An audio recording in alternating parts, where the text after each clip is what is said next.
Welcome to secret of சமையல். இன்னைக்கு நம்ம பார்க்க போறது ஒரு லெஃப்ட் ஓவர் சப்பாத்தி வச்சு ஒரு சூப்பரான எக் சப்பாத்தி எப்படி செய்யலாம் அப்படின்னு பார்க்க போறோம். இதை வந்துட்டு நீங்க ஒரு ஈவினிங் ஸ்நாக்கா சாப்பிடலாம், இல்ல பிரேக்ஃபாஸ்ட்டுக்கோ இல்லைன்னா டின்னருக்கோ கூட சாப்பிடலாம். ரொம்பவே சூப்பரா இருக்கும், ரொம்ப ஈஸியா செஞ்சிடலாம், செம்ம டேஸ்டியா இருக்கும். சரி வாங்க இப்போ இந்த சூப்பரான எக் சப்பாத்தி எப்படி செய்யலாம்னு பார்க்கலாம்.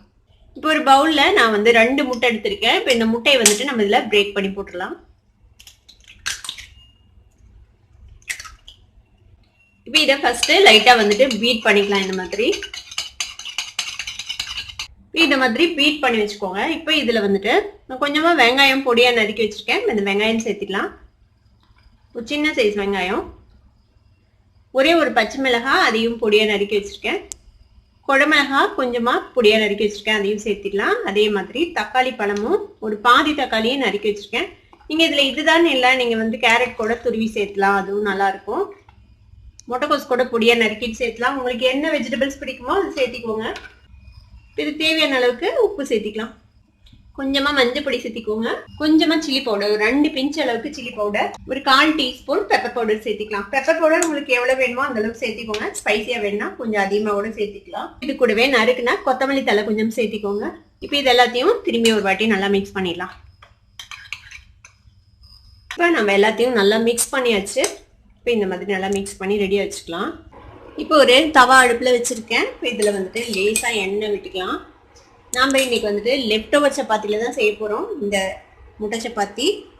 இப்போ இந்த கல் மேலே நம்ம ஆல்ரெடி மிச்சம் பண்ண சப்பாத்தியை இப்படி போட்டுடலாம். ஃப்ளேம் வந்துட்டு நல்லா கம்மி பண்ணி வச்சுக்கோங்க, ஏன்னா நம்ம ஆல்ரெடி ரோஸ்ட் பண்ணதுனால தீஞ்சு போயிடும். அதனால என்ன செய்யலாம்னா இதுக்கு மேலே வந்து நம்ம ரெடி பண்ணி வச்சுக்கலாம். இந்த முட்டை கலவை இருக்குல்ல, முட்டை கலவையை இது மேலே இப்படி ஸ்ப்ரெட் பண்ணி விட்டுருவோம். நல்லா எல்லா பக்கமும் ஈவனா ஸ்ப்ரெட் ஆகணும் முட்டை. அந்த மாதிரி நல்லா போட்டுடலாம் முட்டையை. இது மேலேயும் கொஞ்சமா எண்ணெய் விட்டுக்கோங்க. இப்போ இந்த முட்டை வேகிறதுக்காக நம்ம கொஞ்சம் நேரம் இதை மூடி வைக்கலாம். இப்போ ஒரு 1 நிமிஷம் லோ ஃப்ளேம்லேயே அப்படியே வெந்திருக்கு. இப்போ நம்ம ஓப்பன் பண்ணி பார்க்கலாம்.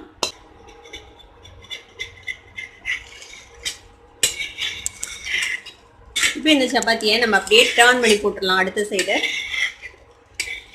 கொஞ்சம் கேர்ஃபுல்லாக போடுங்க, ஏன்னா இந்த ஃபுல்லாக புக்காக இருக்குது ஆம்லெட், அதனால இப்படி திருப்பி போட்டு இந்த மாதிரி ஸ்லோ குக் பண்ணிங்கன்னா தான் இந்த மாதிரி சப்பாத்தி பேர்ன் ஆகாமல் கரெக்டாக வேகும். இப்போ கீழ்ப்பகுதிக்கு இன்னும் கொஞ்சம் எண்ணெய் விட்டுக்கலாம். இந்த ரெசிபி வந்து நீங்கள் லெஃப்ட் ஓவர் சப்பாத்தியில் தான் செய்யணும்னு இல்லை, நீங்கள் ஃப்ரெஷ்ஷாக சப்பாத்தி போட்டு கூட இந்த மாதிரி செய்யலாம் எக் சப்பாத்தி. அதுவும் ரொம்பவே நல்லாயிருக்கும். லஞ்ச் பாக்ஸ்க்கெல்லாம் கொடுத்து விடலாம். இது சைட் டிஷ் தனியாக செய்யணும்னு அவசியம் இல்லை, இதுவே சாப்பிட்றதுக்கு நல்லாயிருக்கும். கூட சாஸ் வச்சு கொடுத்து விட்டிங்கன்னா குழந்தைங்களுக்கு ரொம்பவே பிடிக்கும். இப்போ அந்த சைடு ஓரளவுக்கு கொஞ்சம் அதிக நேரம் வேக விடுங்க. நம்ம முட்டை வந்து நல்லா குக் ஆகணும். நம்ம வெஜிடபிள்ஸ் எல்லாமே சேர்த்துருக்கோம்ல, எல்லாமே நல்லா குக் ஆகிற அளவுக்கு ஒரு 2-3 நிமிஷம் ஸ்லோ குக் பண்ணிக்கலாம். இப்போ ஒரு 2 நிமிஷம் ஆச்சு. இப்போ நம்ம டர்ன் பண்ணி பார்க்கலாம். இங்கே பாருங்கள், நல்லா வெந்துடுச்சு நம்மளோட முட்டையும். இப்போ இதை வந்துட்டு ஒரு பிளேட்டுக்கு மாற்றிக்கலாம். பாருங்க, சூப்பரான முட்டை சப்பாத்தி ஒரு லெஃப்ட் ஓவர் சப்பாத்திலேருந்து ரெடி ஆயிடுச்சு. இப்போ இது வந்துட்டு நம்ம சப்பாத்தி கீழே போட்டு அதுக்கு மேலே முட்டை ஊற்றி செஞ்சோம். நீங்கள் வந்துட்டு இப்போ இன்னொரு மெத்தட்லேயும் செய்யலாம். இப்போ பேனில் திருப்பியும் கொஞ்சமாக எண்ணெய் விட்டுக்கோங்க. ரெடி பண்ணி வச்சுருக்க இந்த முட்டை கலவை இருக்குல்ல, அதை வந்துட்டு ஃபஸ்ட்டு இதில் போட்டுடலாம். ஆம்லெட் மாதிரி நல்லா ஸ்ப்ரெட் பண்ணி விட்டுருங்க. சப்பாத்தியோட அளவுக்கு இதை ஸ்ப்ரெட் பண்ணிக்கோங்க. இப்போ இதுக்கு மேலே நம்ம வந்துட்டு இந்த லெஃப்ட் ஓவர் சப்பாத்தியை இப்படி வச்சுக்கலாம். இப்போ எண்ணெய் விட்டுக்கோங்க ஓரத்தில். இந்த சப்பாத்தியை நல்லா இந்த முட்டையில் ஒட்டுற மாதிரி ப்ரெஸ் பண்ணி விட்டுக்கோங்க.